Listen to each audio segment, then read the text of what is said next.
your Chapter 2 homework is due on Monday, 10/22, and your Chapter 2 test will be due on Monday, 10/29. Of course, you're always welcome to turn it in earlier if you would like. That means that on Monday, the 22nd, we'll be starting Chapter 3. So, which is I like that chapter. It's linear systems and matrices. So it's a little bit different, like kind of a step up from Algebra 1. It sounds a little different, but it actually is. It's really kind of cool. Matrices are kind of a neat thing. So I'm excited we get to do that. So what I want to do today is I want to make sure everybody's ready for the Chapter 2 test. So my first question is, does anybody have any questions from any of the homework? It could be from 2-1 all the way to 2-8 because we did 8 sections this time. So does anybody have any questions that they want to go over? I know this is not calling any specific person out. On the first homework, I had several people with blank spots on their homework. And so I just want to make sure that I get any questions answered. So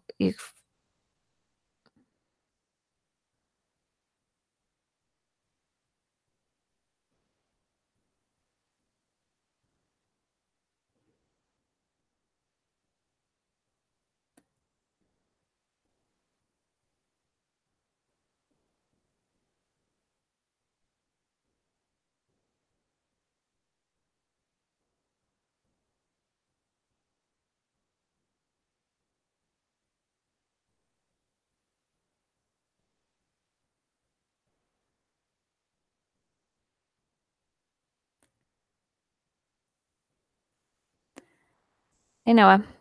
So nobody has any questions for me? You guys are going to rock this chapter? So Noah, I was just asking if anybody had any questions over chapter 2 at all. I didn't really have any questions. Okay. All right, then what I am gonna do today, not probably gonna do, is I'm gonna go over a couple examples from each section in your book. So that'll probably take about half the time, and then I might go ahead and then I probably will go ahead and introduce Chapter 3, since we kind of were all online here. So if you happen to have your book, I am on I'm in the chapter review section. So that starts on page 141. I'm just going to pull a couple examples out. If you want to, like, when I write the problem up here, if you want to try it on your own while I'm doing it, then feel free to do that. This is my chance to kind of review everything with you guys again, and your chance to figure out, oh, is there any spots that maybe I need to look over before the test? That makes sense. All right, so I'm starting off on page 141, and please feel free if you're like, oh, I don't remember this exactly. Feel free to say, hey, Mrs. Ross, like, can you go over this part again? I don't quite remember it. Okay, so the first thing I want to do is talk about relations and functions. So does anybody remember what makes a function unique? What makes a function a function? This is way back, probably like 2 or 3 weeks ago, right? And I'm actually going to refer back to our notes because it'll take me a little bit to draw this. I can't. I know you screen share. Supposed to be able to see it. Oh, yeah, that would be helpful if I share my screen. Thank you. Okay, sorry. I just wasn't sure if my phone was malfunctioning or what was going on. No, that would be helpful.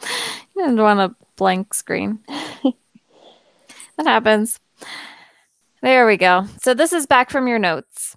So let's talk about what a function is, because I think this is really important. This shows up over and over again. So remember, a function is when you have every one input has exactly one output. So when you put something in, that's typically your x, you get one solution out. It's that one-to-one relationship. Okay. And everything that you put in has to have one solution out. So do you remember that function kind of terminology? And this is how we indicate a function versus a relationship. So, like, for example, if you just wanted to talk about the equation of a line, the equation of a line is y equals mx plus b, right? The equation of a line is also a function, so we could write that as f of x equals mx plus b. They're not all that different in, I mean, you can see that they kind of look the same, right? We've replaced y with f of x, and f of x is just a way to indicate that we have a function. Okay.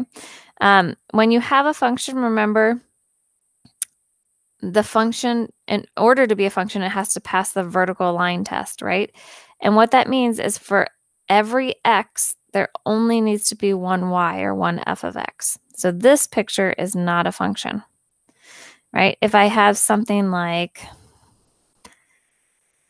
oops, that's not what I wanted to do. Go back. All right, I need a brush here. If I have something like this, this is my,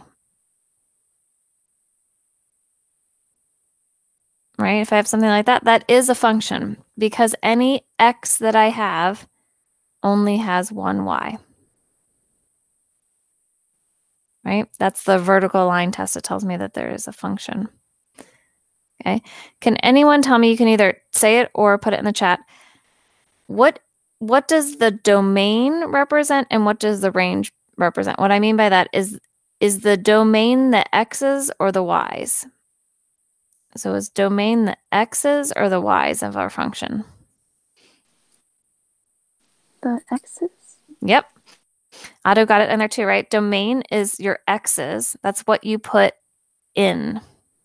Okay? That's your input or what you put in, right? Your range then is, oh, having a hard time writing today. Your range is what? Otto said it. Your y's, right? It's what you get out, your output.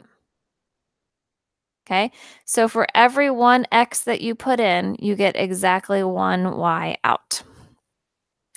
All right, really quickly, I know that we did these a couple weeks ago, but it doesn't hurt to look. You guys all can, I wish there was like a fun way you could vote on here. All right, so is A, this 2A, this oval thing, we have what we put in is A, B, and C, and what we get out is D, E, and F. Is this picture a representation of a function? So this is our domain and this is our range. Yes. Yes, right? Why? But B and C both go to E. Is that okay? Yep, it's okay, right? Yep, it's all right. As long as B and C don't go to different things, then we're good to go. So that's good. All right, what about B? Is B a function?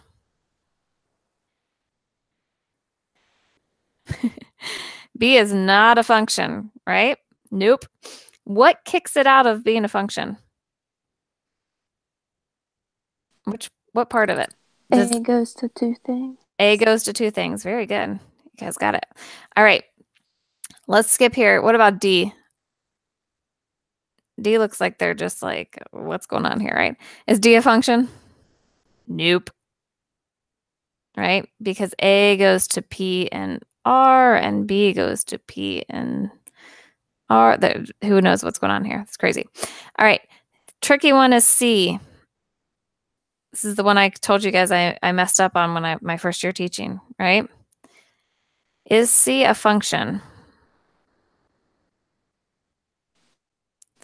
No. Nope. Right. What kicks it out of being a function? Disqualifies it.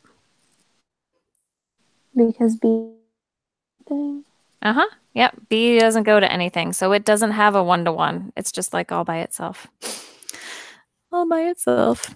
All right. So it sounds like you guys are doing great with functions, which is awesome.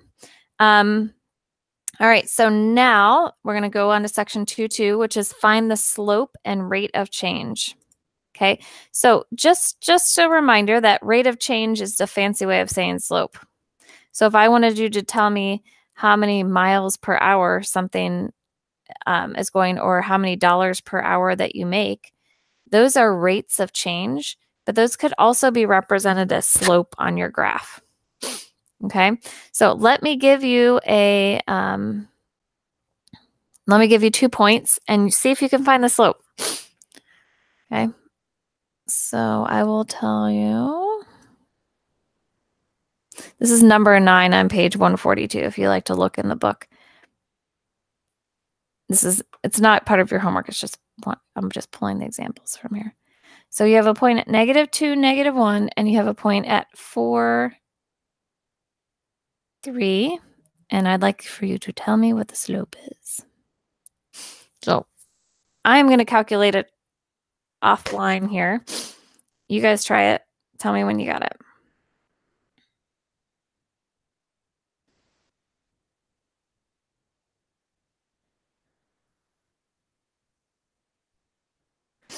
Remember, slope is change in y over change in x, or rise over run.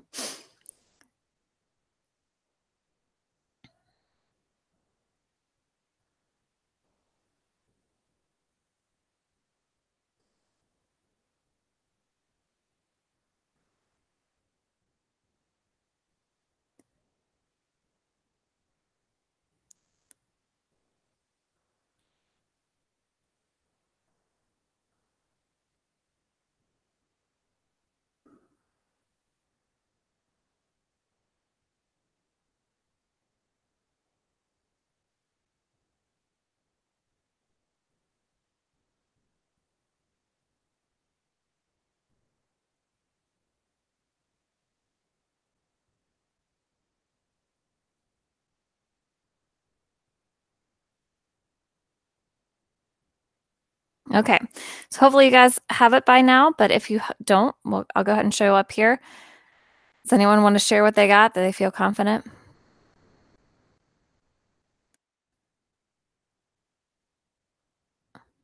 It's like, I think I have it, but I don't want to say it, right?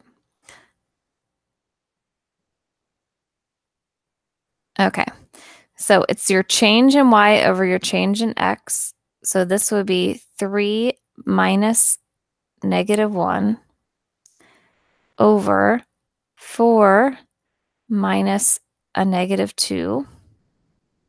Okay, so 3 minus a -1 is actually like 3 plus 1. So we get 4. And 4 minus a -2 is actually 4 plus 2, which is 6. So I get a slope of 2/3. Is that what you guys got? Yeah. Good. Everybody else get that? Yep. Awesome. All right, so you guys are good to go on slope. So that's good. Okay. 2.3, graph equations of lines. So I might pull back up here, I think on here. Oh, one other thing in here. Then you might want to know this for your test. How do you tell if 2 lines are parallel, perpendicular, or neither? How do we tell that? So if I have line 1 goes through these 2 points and line 2 goes through a different set of points, how do I tell if they are perpendicular, parallel, or neither? So what do parallel lines? What are the slopes of parallel lines?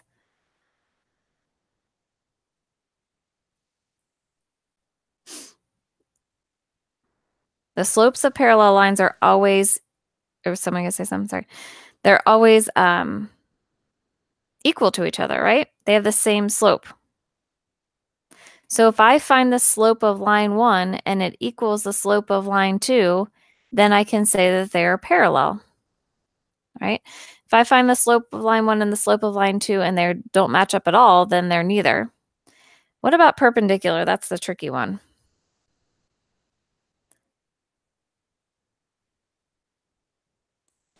The slope is and then flip like the reciprocal. Yep, it's the reciprocal and it's negative, right?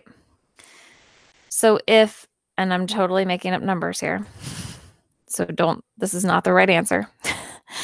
But if in this problem, right, I did this and I found that the slope of line 1 is 1/3, and I found that the slope of my second line was -3.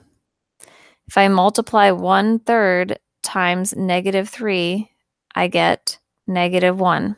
So these would be negative reciprocals. So these would be perpendicular.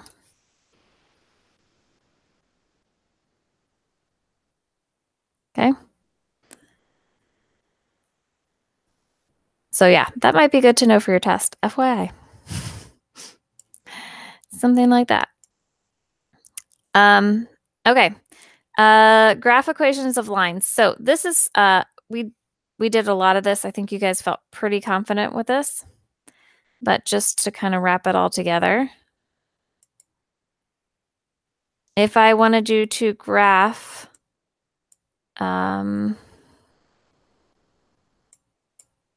if I wanted you to graph 6x minus 4y equals 12, right? I wanted you to graph that without a calculator. Could you do it?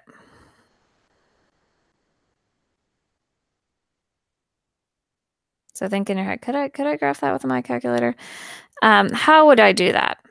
So can I graph this equation in the format that it's in right now? Or if I get it to a different format, can I easily graph is I guess another way to ask that.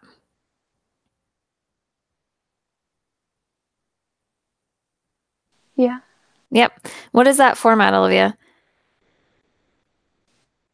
You remember? Y equals mx plus b. Yep, exactly. If I can get it to be y equals mx plus b, if I can make it look like this, right?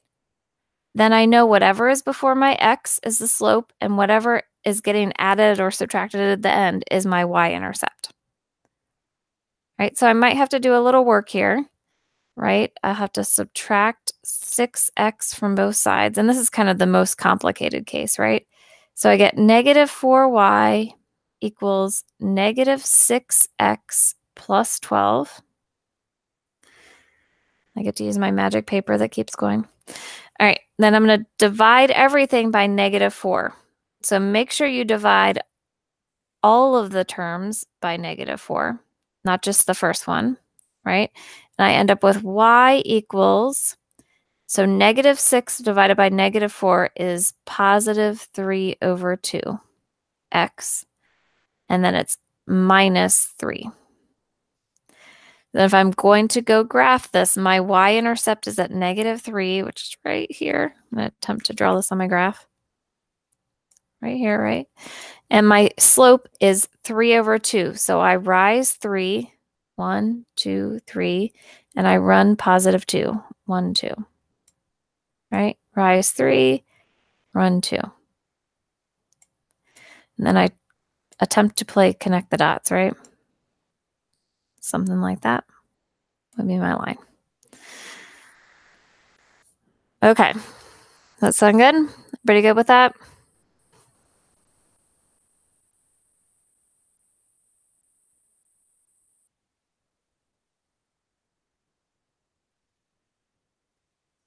I'm going to take that as a yes. All right, cool. All right, next up. This is another one for you guys to try on your own. So if I gave you 2 points, could you write an equation of a line that passes through those 2 points? So we will do number 7. Oops. Well, that's one way to write a line. We'll do number 17, which this again is just in your chapter review. So if I have a point at -4, 5, and I have a point at 12, -7, could you write an equation of the line that passes through those points? So basically, I want you to write y equals mx plus b, right? And I want to, and you need to figure out what the m and the b are. So I'm going to give you guys a 2-minute head start. And again, I'll kind of do it on my side here and see if you can get this.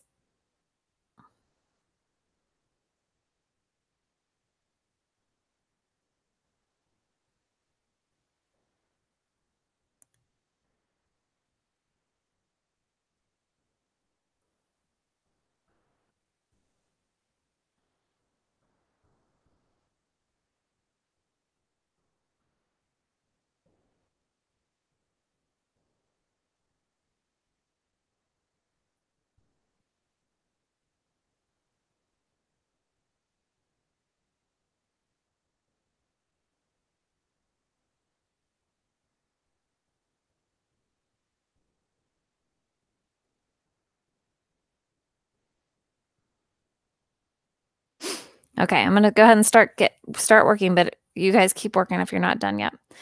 All right, so the first thing I'm going to do is I'm going to figure out the slope, which we just did in that other problem, right? Which is my change in y over my change in x. So I'm going to do, I'll do 5 minus a -7 over -4 minus 12. So this ends up being 5 plus 7, which is 12. And -4 minus 12 is -16. So -3/4 is my slope. Okay, so now I know in my equation y equals -3/4 times x plus b. Okay, it was a different class that I had, but I had a bunch of people then just pick one of these two numbers to be b in one of my classes recently. And I was like, no, I can't do that, right? This represents an x and a y that is true. And this represents an x and a y that is true. So I can just pick one of those two and plug it into my equation and see what I get. So I'm going to pick this one. If you pick the other one, that's okay. So when y equals 5, x equals -4 plus b. Really big B. So -3/4 times 4. The 4's cancel out, right? The negatives cancel out. You get 3 plus b, or b equals 2. So if I put this all together, my equation for my line, what I would write down for my solution would be that y equals -3/4 x plus 2. All right, did everybody end up with that?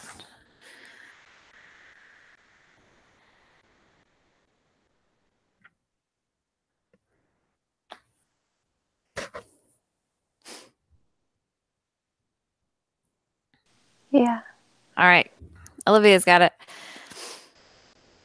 What is a really quick way that I could check this if I was doing my test and I wanted to make sure? I could use my graphing tool, right? I'll pull Desmos up on here. You could use your TI calculator, right? If I graph,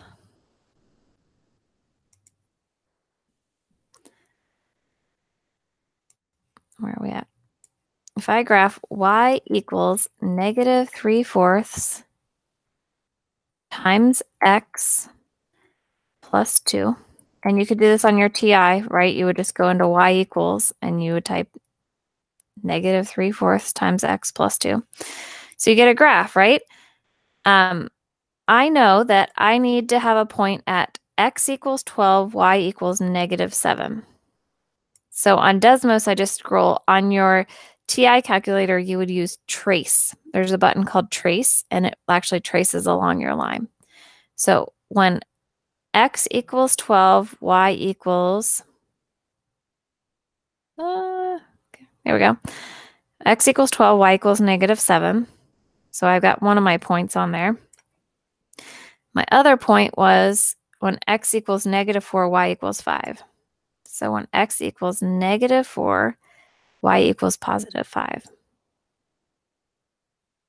There we go. So that's a way that you can quickly check, did I write my equation of my line correctly?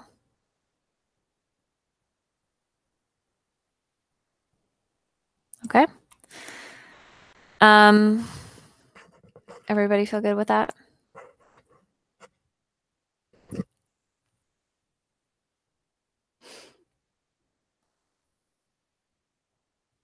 All right. I'm going to take that as a yes.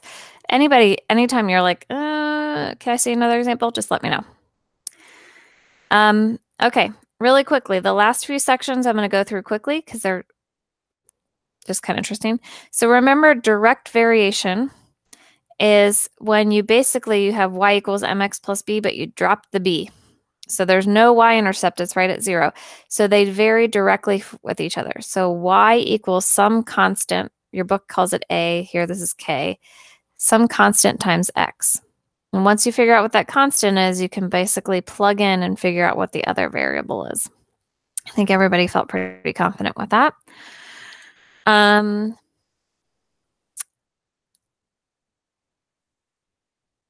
right, and then, oh, I was going to show you something. I had it written down to show you, didn't I? We talked about best fit line. So this R value can go from -1 to +1, right? The closer that it is to +1 or -1, the better the correlation is to the graph. So 1 is like perfect, right? If you got, remember we were graphing something, we got like 0.95, so we got a really close correlation. The closer you are to 0, the worse your correlation. So this is like a 0 correlation. There's no real rhyme or reason to the data. And then we have like somewhere in the middle where you can kind of fit the line. It's not perfect, but you kind of get a good fit for your line. And then we talked about transforming absolute value equations, which is about absolute value equations, but it's really about how do graphs change as you add and subtract inside and outside the function. All right, so what I mean by that is, let's go back to Desmos here.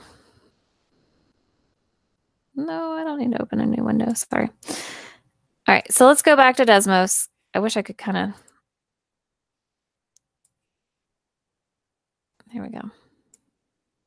All right, so first of all, in your mind, you should be able to think, and if I said graph an absolute value function, should be able to think, okay, I know what that looks like. It looks like a V, right? It goes like this. Because it can never go negative, because the absolute value always turns your value positive, right? Absolute value is the distance from 0 on a number line. And when you have that, it always makes your value inside the absolute value positive. So if I graph the absolute value function, there we go, looks something like that, right? And that's the absolute value function. Now, I think I can hide it before I graph it. Yeah. Okay. So in your head, think this. If I don't have it graphing right now. If I add, I don't know, 5 to the absolute value function, what is going to happen to my graph? Is it going to move up 5, down 5, right 5, or left 5? So this is outside of my function.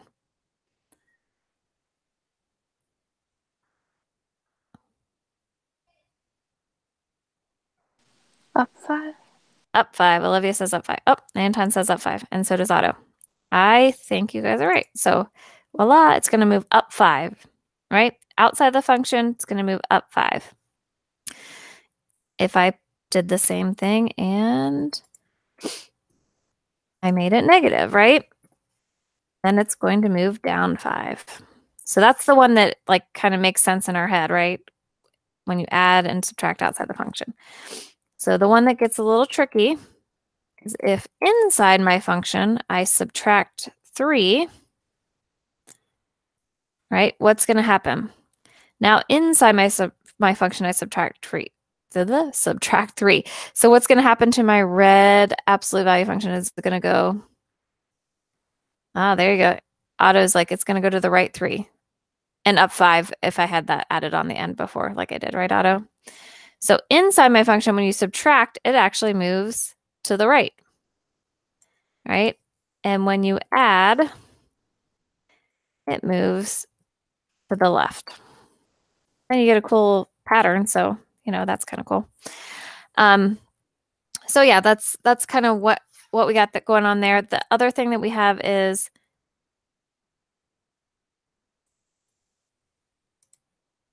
what happens. So these are translations, right? A transformation is when we multiply. So if you multiply by 3, you can see that your function grows a lot more quickly.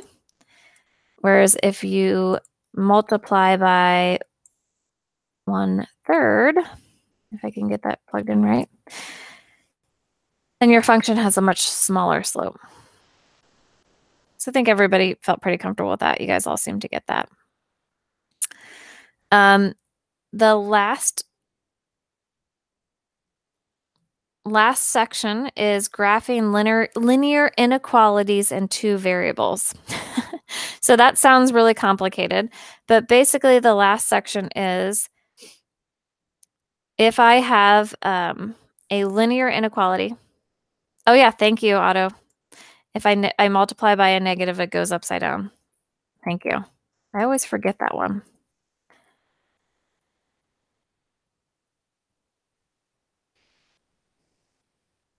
Yep.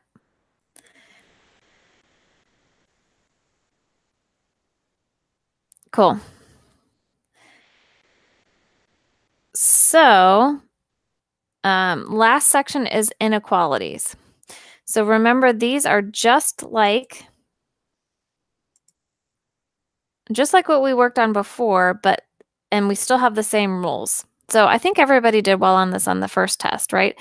The only difference that you have when solving an inequality from a regular equation is that if you divide by 0, you have to flip the sign, right? And when we have an inequality that does not have an equal sign, right, it's actually going to show up as a dotted line versus a solid line because it can't be the values that are along that line. It's anything greater than or less than. I did want to show you guys this in Desmos, just what it looked like, because we did these all by hand. So again, in your mind, if you have x is greater than or equal to 6, so I'm going to do 2 things here. I'll go like this.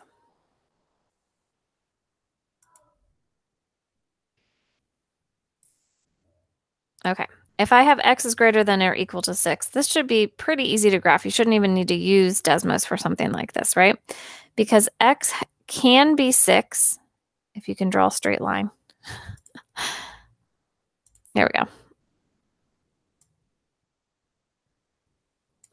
All right, so x can be 6, so it's any number that's along here, right?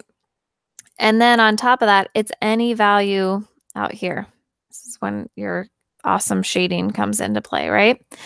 So if I pick a point out here, which is like 10, 10, somewhere here is 10, 10. X is equal to 10, y is equal to 10. Well, is 10 greater than or equal to 6? Yep. Okay, good to go, right? If you have something like number 2, where you have negative 2y is less than or equal to 8, right? And I divide both sides by negative 2 to solve for y. I have to remember, since I'm dividing by a negative number, to flip my sign, right?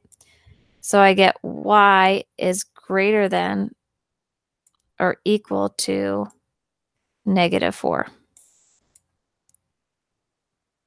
Okay, so again, this is something that you could probably graph without even using your graphing tool. Y is greater than or equal to negative 4. So here's negative 4. Draw my line, right?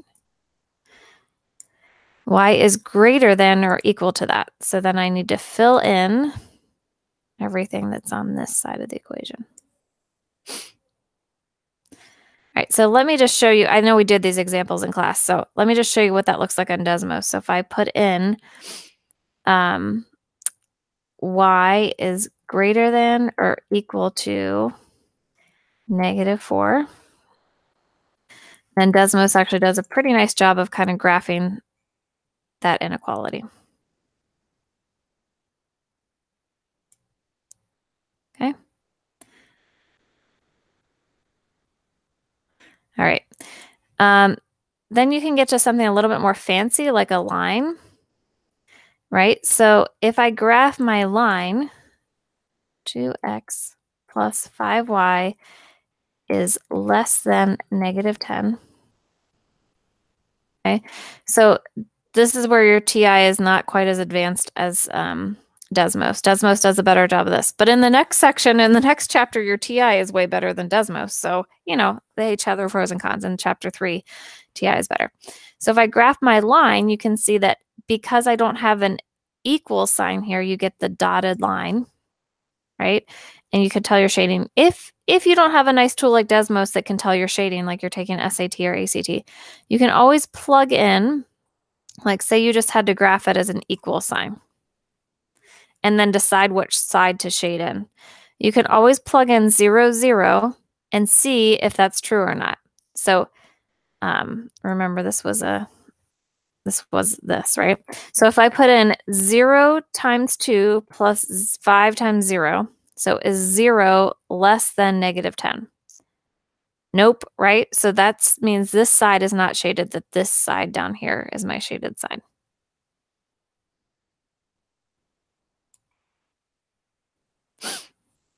Okay. All right. Any other questions?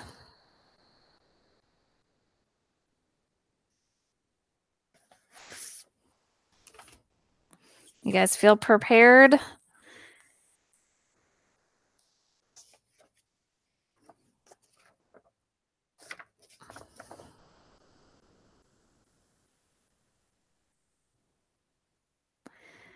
Okay. I am going to do a 10-minute intro to chapter 3. So that means if you have some extra capacity, you can start on it. But if you don't, that's okay. We'll kind of go over it a little more on Monday. We are going to spend,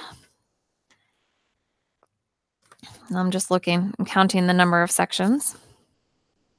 All right, we're going to spend the next 4 sections, chapter or 3.1 through 3.1 through 3.4, talking about solving something called a system of linear equations. Okay, so a system of linear equations, can you guys all see that all right? No, you can't see it. All right, so a system basically means that instead of just having one linear equation, 1y equals mx plus b, we actually have 2 equations, and we want to find out what is true for both equations. Okay, so for example, number 1 here is a system of equations. We have one set of equation that is x plus 2y equals 2. We have another equation which is x minus 4y equals 14. And so what we want to do is we want to find out which x and y, or which x's and y's, it could be more than one answer, which x and y make both of these true. Okay, and then so we want to figure out, okay, this is a system, they work together. When are both of these equations true? And the first method that we're going to use to figure that out is a graphing method. We're going to talk about how to do it graphing, and then we're going to talk about how to do it algebraically. So that's why I wanted to do an intro, because it's easy to graph when we're online here. So let's kind of focus on this. I know you guys don't have your notes yet, but if I have x plus 2y equals 2 and x minus 4y equals 14, and I want to figure out where both of those are true, one method that you can do is you can graph them both and see where they're both true. Okay, so let me pull up my, that's all too many windows. There it is. There's Desmos, and I want you guys to be up so you can chat if you want. All right, there we go.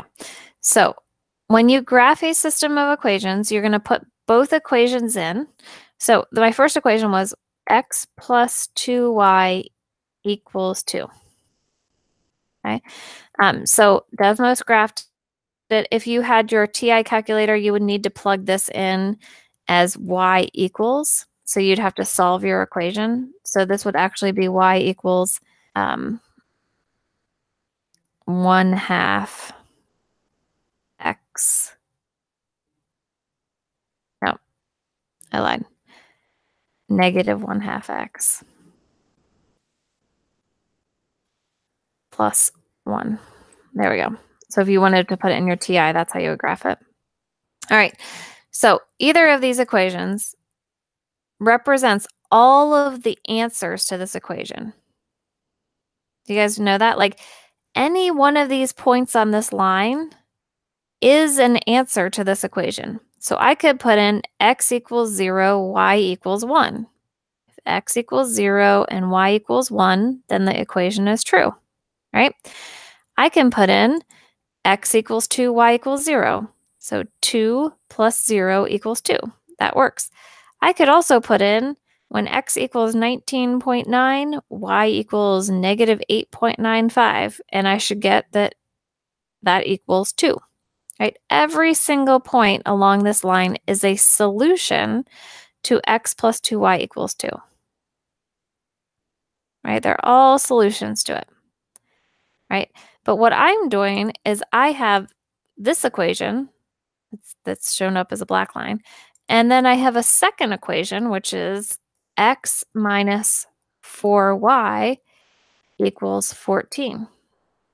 Okay, so the things that are true for the blue equation, the second equation, are, oh, when x equals 14 and y equals 0, this is true. So if I put in 14 minus 0, that equals 14. Okay, if I put in when x equals 0 and y equals negative 3.5, if I put that in, negative 4 times negative 3.5 is positive 14. And then any other number along here is also a solution, right? But if I want to find out when they're both true, when the blue and the black equation are both true, they're a linear system, when they're a system and they work together, what I have to do is I have to find out where both their values are true. And in this case, there's only one place on my graph where both of them are true, and it's right here where they intersect each other.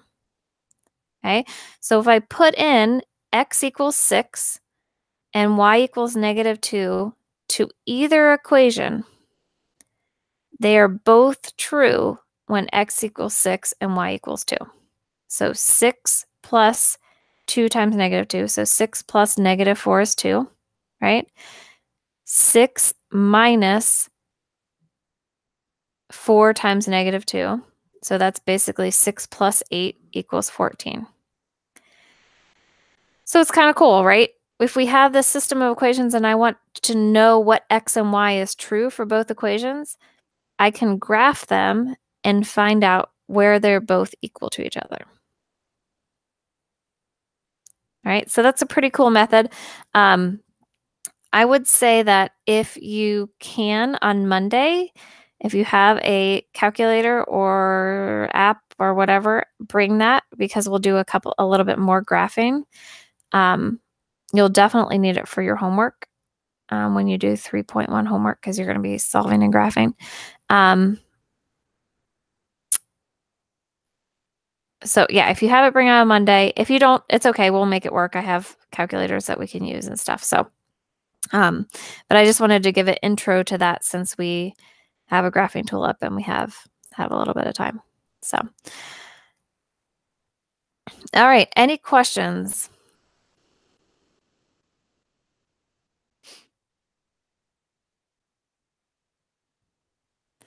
You guys feel ready for the chapter 2 test? I'm ready. All right, that's awesome. I like the confidence. All right, I will send that out after we get off the call here. Let me know if you guys have any questions, and we'll work on that stuff. Homework's due Monday. And we'll start all of the fun that is chapter 3. That's actually one of my favorite chapters. I really like it. So hopefully you guys like it too. Yeah. Have a good rest of your day, guys, and I will see you guys on Monday. Thank you. you. Thanks, guys. Bye.